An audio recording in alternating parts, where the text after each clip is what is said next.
Hello, Simone. Greetings from Basel to Amsterdam. How is your day so far? Good. It's still summer, even though it's fall. It's one of the obvious questions you have to ask when we speak about an exhibition about real feelings, emotion, and technology. Exactly. And it's always an awkward one to answer because it's a conversational question rather than... That's right. That's right.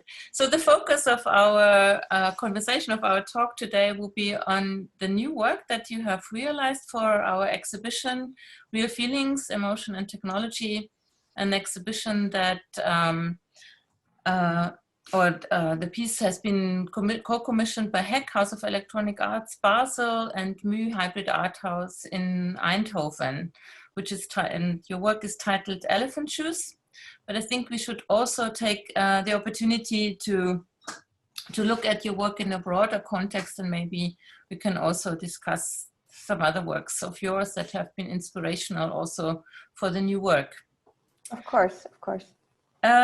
Many of your works, at least as I have seen them, are inquiring about data ownership, about identity politics, standardization, or they deal how a machine is taught to recognize and understand its environment, and especially looking at AI systems. So maybe you want to say when and what sparked your interest in artificial intelligence for your work.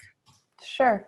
I mean, it's always a tricky question, but I think the most straightforward one, looking back for me as well, that sort of makes sense, is that I've early on had an interest in photography, and sort of ended up in my studies as well, studying graphic design, not photography.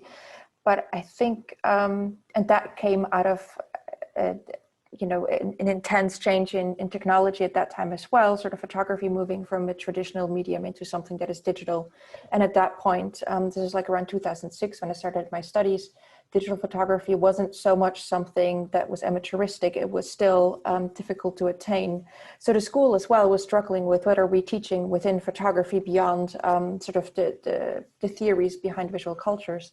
And for me, that made me change to graphic design, being 17, 18, that made a lot of sense. I think looking back, I could give a much more philosophical answer, but I think looking back, it actually makes a lot of sense, sort of taking the elements of graphic design that deal with branding, identity, the creation of representation, and sort of marrying that with my early interest in photography, which really stemmed from war photography, like this idea of bringing a story to someone, but really specifically framing it as well. And so I think that visual medium together with the theories that were embedded within the studies of graphic design really sort of still inform the practice I have today. And also to the question of the works and sort of the fields of interest that you've mentioned, they all always really touch on contemporary means of vision, so computer vision, and sort of, trying to extrapolate something that is quite, really commonplace to a lot of human beings, not to all human beings, but to a lot of us, that we see as sort of something that we think is given, even though it's not. And sort of thinking that you can recognize, not only see, and that you can interpret the things that you see, all happen so fast within a human brain that it sort of becomes nothing you really think about. Even though I think there's a lot of hidden pockets of questions that are incredibly interesting and crucial, not only the times we live in today, but have always been part of the social structures we're in, that just become so much more heightened when we talk about artificial intelligence. So I don't think they're necessarily new questions about, like you've mentioned, identity politics, about culture, about who is recognizing whom, who is looking at whom, things like this that aren't necessarily new, but they just get a completely different power structure, but also a different air around them once you can talk about artificial intelligence. They become interesting in some extent, even though they're questions that have been around for a while and should still be asked. Yeah, when we started our discussion about the new commission, I remember we had the first idea was to have a work that is dealing with facial recognition software and how these standardized models are fed into these systems and the outcome that they spark. And looking at the early sketches, we had kind of like two versions that you suggested where we could go further, and now seeing kind of the final work, there's a long process. So maybe you want to explain a bit how that worked for you or what inspired you and the steps you took. Yeah, sure. I mean, the work sort of came on the brink of a work I just finished, which is called Homeschool. And I really sort of see Elephant Shoes as a second episode, a sort of second short film on a similar theme, or the theme is different, but the content is a little bit similar in that it is looking at something that, again, feels commonplace or feels given in homeschool. It's domesticity, the home, the private space. And in Elephant Shoes, it's emotions as a really, really broad topic. Sort of taking that as the starting point to look at training data sets, something that sounds really complicated, but essentially is the data that is fed to a sort of future vision system, computer vision, that can help an artificial intelligence system to sort of interpret the world around itself. And both of these works are looking at training data sets and the fact that they're normally hidden. Once a technology is finished, you never actually really see as a common person how this, robot learned what a chair is, or in this case, how a face recognition device knows that I'm now smiling. Why am I smiling and why am I not angry? And these sort of categories and boundaries, and where do you draw the boundaries between these different emotions or these different furniture items, etc. I think that's something that is really banal, but it really, really triggers me and interests me. And so Elephant Shoes really sort of, again, coming from homeschool, the question was, what sort of training data set is there that I can actually look at for this work? And again, also specifically trying to look at training data sets that are 3D data. So CGI, sort of computer generated imagery. Again, why traditionally, if there's such a word like that within computer sciences, but a lot of these training data sets would be, if they're visual, they would be JPEGs, low resolution images, because you need thousands of them, and sort of going through them really needs a lot of processing powers in terms of computers, so they would be rather small images. Now there's a trend of moving towards 3D data, and that also comes with the fact that then you can sort of generate scenes as you will. So for homeschool, this is easier to explain, where rather than getting a lot of photos of people's interiors, which would already be difficult to do, you can get sort of 3D data of a bunch of furniture, a bunch of interiors, and assemble them at will, and sort of like Lego, create different interiors that then you can feed to this future system.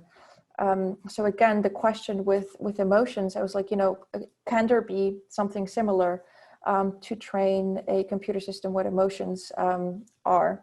Mm-hmm. As complicated and as, I think, politically loaded as that is as well. And so quite quickly I came to a bunch of things. I can maybe share the screen and just show some stuff. Visual material as well, absolutely. Exactly. So one of the things that I used in the movie is this is the body that you see in the film as well, which is called the Smpl. These are always like mouthfuls, but essentially is a 3D model, a male and a female file. And what it attempts to do is to be a 3D file that can become many people, so that you can morph it into different kinds of body shapes. And this is an academic research that also, interestingly, I think I always find it super interesting to know who has sponsored this research. On the one hand, it's academic. On the other hand, it is also done by Industrial Light and Magic, sort of the people that are responsible for a lot of the special effects in Hollywood movies. So again, it's a sort of strange marrying between entertainment industry and sort of high-end technology. And what I was interested in with this body is sort of the second phase we see here, where it's also being used to recognize posture, so to recognize emotions within postures, to be able to interpret the human body, and to be able to teach that to a machine. So, you know, when I walk into a room, I can sort of quickly scan the room and think, oh, everyone looks really happy, or everyone looks anxious, or oh, that person looks friendly and this one looks a little bit, you know, in a different way. This is something that is, yeah, probably difficult to instill in a machine, and that's part of the question, but at least it's something that people are working on to try and achieve. And I think Elephant Shoes is also really dealing with sort of the strange artifacts, the glitches, and the possibly impossibility of trying to teach that to a machine, because it's so littered with culture. You know, trying to interpret a body is sort of already taking for granted that we all agree on what a body is, even though that is such a huge question already. Yeah, so the focus of Elephant Shoes is these new developments that AI is used in job interviews, and that people are training their facial expressions in front of a bathroom mirror, for example, to be in control of their gestures and their mimic and so on. And yeah, maybe you want to say a few words on the structure of the video, the ideas behind it, and also on the very strange title, Elephant Shoes, what it means and why you choose it. Yeah, sure. I mean, Elephant Shoes is taken from apparently certain lip syncing technologies reads "I love you" as elephant shoes. So the movements of the lips are sort of mistaken as saying elephant shoes instead of "I love you." And I think for me, this was, you know, a sort of happy coincidence. It's the most absurd sort of translation I could think of as well, from "I love you" to elephant shoes. But it also really shows a sort of struggle of interpreting really deep emotions, something that is maybe even difficult for a human being to utter. Yeah. And a machine completely wrangling that into something entirely meaningless, but quite poetic. And so the film sort of takes as its main character a bat. This is a photo of bats that I very much enjoy, because it simply turned 180 degrees and suddenly these creatures look really different. But it's sort of taking bats for two reasons, sort of taking this bat as the main character. And one is simply the human reaction, the really instinctive reaction that humans have to animals themselves. You know, how would you react to a dog versus a bat? Where I think with dogs, there's also huge studies on dog facial emotions and how they're much more developed than other animals because they interact with humans and need to be able to communicate with them, versus a bat that I think has these underlying tones of scary, of not necessarily being able to navigate the same way that humans do. So they have a different kind of vision with sonar vision. And so I think that there's a really beautiful metaphor with computer vision as well. And so at the same time, it's sort of hooking onto a philosophical essay by Thomas Nagel called What It's Like to Be a Bat, which is sort of pondering this idea of can we even imagine what it is like to be someone or another being? And I'm sort of using the same questions to think about what it could be like to become a computer vision entity, or again, simply to be another human being that is trying and struggling in the world to interpret the world around themselves.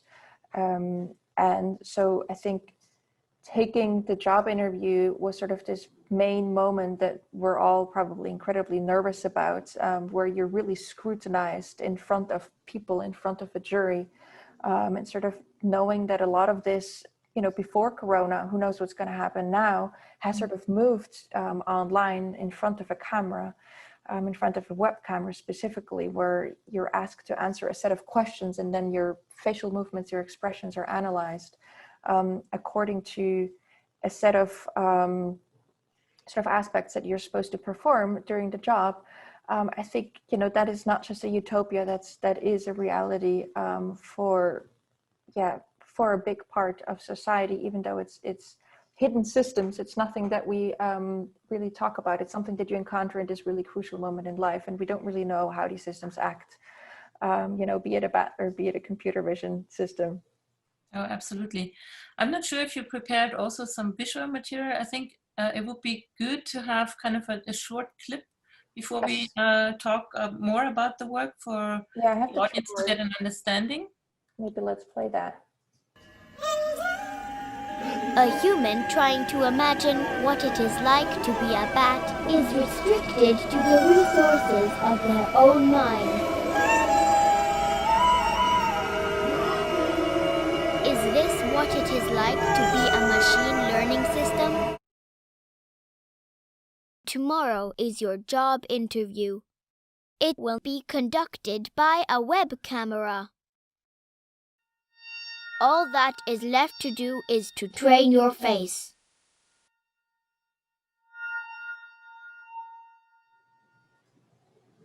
Thank you. So I think we see the bad narrator, and you already made that reference to Thomas Nagel and this famous essay that's already from the 1970s, actually the same time, where also the facial action coding system was developed by Paul Ekman and Wallace Friesen. And the image we saw before is actually referencing to the facial muscles and their movements and how that is interpreted to the 6 basic emotions. And of course, nowadays we also have learned all the failures that these systems have, and nevertheless, we let them make such important choices like selecting a person for a job. We could also hear the voice of a girl or of a child narrating, being in that role of the bat. Maybe you want to explain why you used the child voice for the video. Yeah, I mean, also what we're looking at here, and I think that sort of links to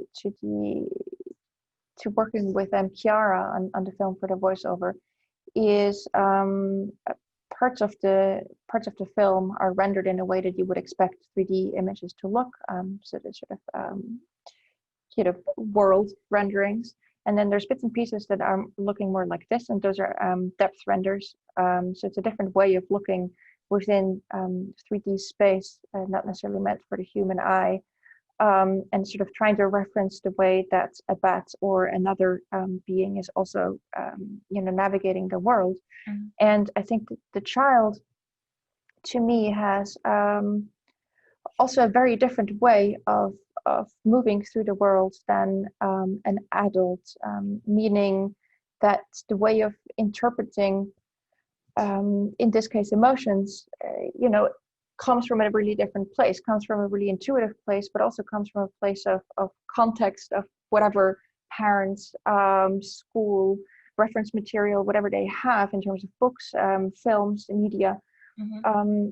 And I think, so because of that, in one way, it's much less loaded, but at the same time, it also is very, very specific in how it is interpreting the world. And I think, because of that, do we now suddenly see a smile as something that is inviting as a child, or because we can't really read it yet as something that maybe can also be malicious?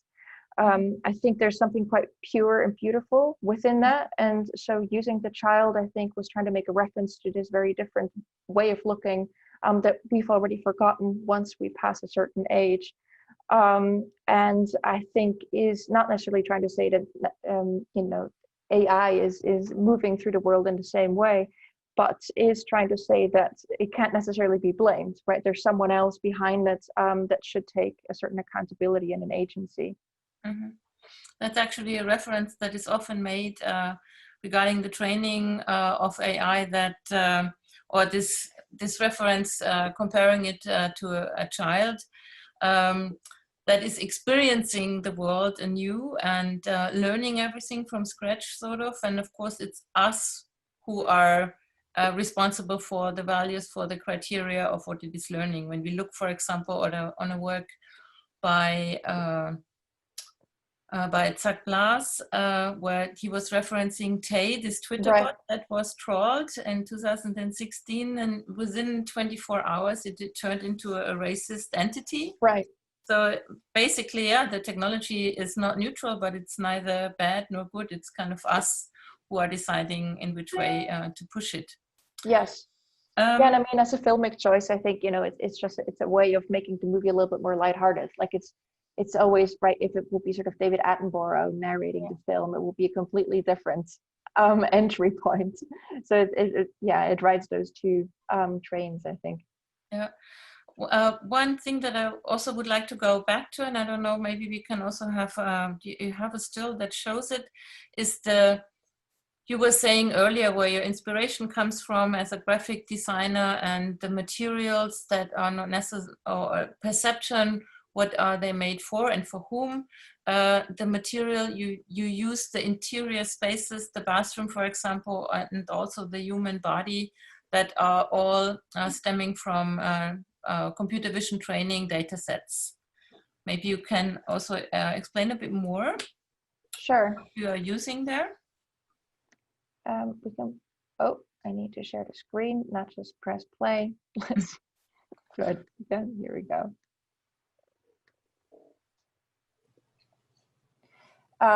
So this is a still from the video, but it's also looking at bathroom number 4. And that is part of what I mentioned before, part of homeschool as well, part of the interiors that are used to train interior robots. So something like a cleaning robot, an assistant, a personal assistant.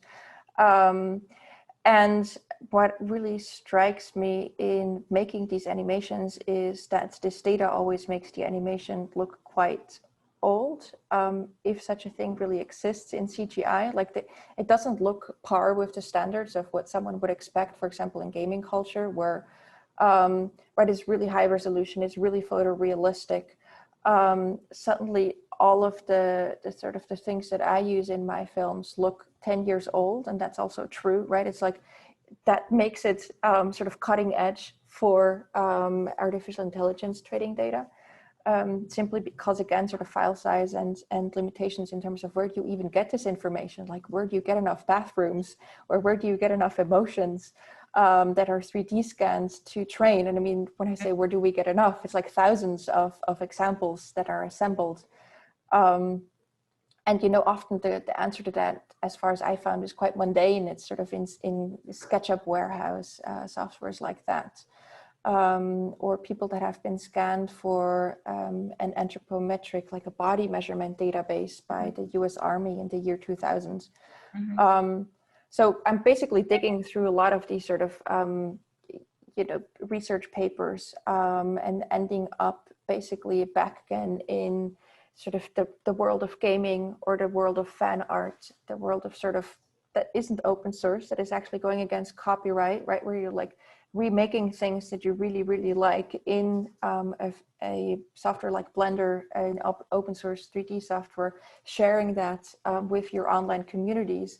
But then somewhere, because of that generosity, it trickles down into training data sets, because also that world is really in need of information that is free in that case, because they can't necessarily buy it, they need to accumulate it. Yeah. Do you also have shots of what the piece actually looks like in the exhibition space? Yes, It would be definitely. nice to see as well.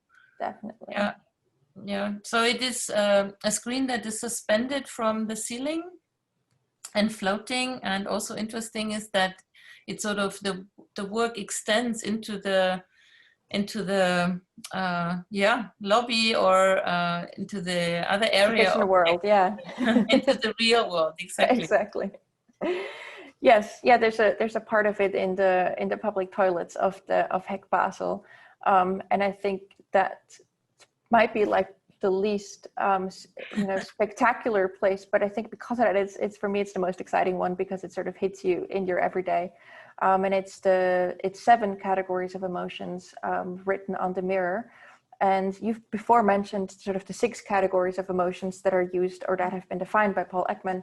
And they've been adapted by the computer vision research community, but they've added a 7th category, and that is neutral, to be able to label moments where you don't know what emotion is being read, so then you just become neutral. I find it quite a beautiful fact. Yeah. One last question. I mean, we have started discussing the new work since 1.5 years or even more. And then the pandemic hit at the beginning of, or let's say February this year. Do you see from your side anything kind of like indirect or direct influences on the whole process when you were working? I mean, you were one of the artists who could not join us for the opening, and we kind of showed you around with our cameras that you could get an understanding of the space. Luckily, you could do a preview visit and had seen the space, but maybe you can say a few words about that as well.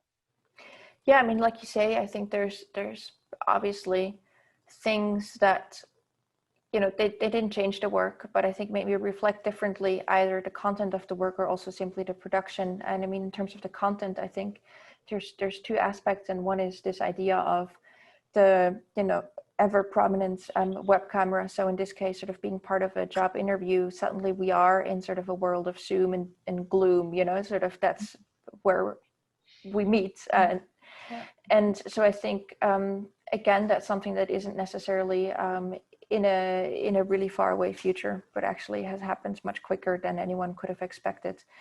And something else is quite visual, which has been the bat, which was chosen for completely, you know, based on this essay by Thomas Nagel, and sort of really intuitively a fascinating animal because of its really different way of looking and perceiving the world. Mm-hmm. And suddenly when Corona hit, you know, I was like, do I still want to use the bat? Is everyone going to interpret this as like a Corona work?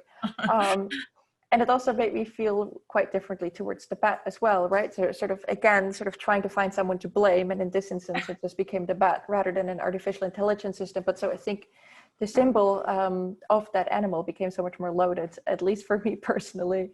And I mean, for the process, it was difficult because, for example, the musicians I work with live in the US, one in Minneapolis and the other one in Portland, Oregon. So again, I think, you know, places that are experiencing incredibly important but incredibly violent moments of unrest. And so in our email conversations, it will constantly be, what are we even doing, right? Is this work now what we should prioritize, or should we be spending our time differently? And I think that's not a question that's going to go away. That's one that persists, and we should be asking ourselves anyways, but I think has become so much more personal and immediate and urgent as this work has been developed. And there isn't really an answer except for, I think, for the three of us in that moment, being able to collaborate on the work was really important because it still gave us a certain stability or a certain normalcy to continue, but it also simply gave us a reason to keep on talking and to keep on collaborating and to keep on making. Yeah. Well, I think we are already at the end of our conversation, but I would like to point out an event where you will be present at HACC actually on the 21st of October. A panel discussion with the robotics researchers Oliver Bendel and Hartmut Schulze on the topic of social robots. Maybe you just want to briefly mention what you are going to present from your perspective then. Yeah, I think social robots, as they're defined of the event, are really focusing on the humanoid, sort of really the rebuilding of the human as a sort of an assistant, a social being. And I'll be really curious to take on the position of, for one, questioning this word social, which again, I think has taken on a completely different dimension with also the word social distancing, of course. Yeah. So suddenly not distancing, but inviting yet again another kind of being into your spaces. And at the same time, I'm curious of looking at this humanoid form, like, is this really what we're working towards? Is this what we're aspiring to, sort of rebuilding ourselves again, speaking from a position of someone with an abled body, of course, which is a privilege. But again, sort of more looking at what kind of other beings are there? Aren't we already social to a certain extent? Or are we losing certain aspects because of the times we're in as well that actually have nothing to do with artificial intelligence, but again, are sort of, you know, heightened and looked at from a really different perspective because of that. Mm-hmm. I'm really looking forward to that. Yes, me too. Thank you. And welcome you in Basel then. Yeah, for the moment, thank you so much, Simone, for sharing your ideas with us. And I see you soon in Basel then. Thank you, Sabine. Thank you. Bye-bye. Bye-bye. Bye.